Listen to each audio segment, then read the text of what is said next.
চল দাঁড়া এখানে। তুই কেন লাগতে গেলি? হ্যাঁ, রাস্তায় এইভাবে মারামারি করবি? যত আদর করছিস তুই দিনে দিনে আরো পাজি হয়ে যাচ্ছিস। আমি মারামারি করতে চাইনি, ওই তো আমাকে আগে ভিখারি বললো তাই। চুপ, একদম চুপ। ওদের মতো লোকরা দোষ করলে তাতে কোনো দোষ হবে না, কিন্তু আমাদের মতো এই গরিবরা যদি একটু জবাব দিতে চায় না তাতে হাজারটা দোষ হয়ে যাবে।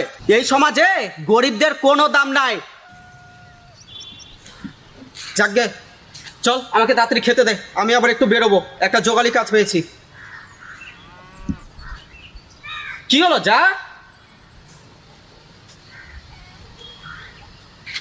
খুব বকেছি না বোন? যা এখান থেকে, আমার সাথে কথা বলবি না। বোন, তুই এখন এসব কিছু বুঝবি না রে, তুই অনেক ছোট। জানি অনেক রাগ হচ্ছে, কিন্তু কি করবি বল। আচ্ছা ঠিক আছে, এই যে কান ধরছি আমি, হয়েছে? এবার ক্ষমা কর। খুব বকেছি না? ঠিক আছে বললাম তো, মাফ করে দে বোন, এবারের মতো মাফ করে দে।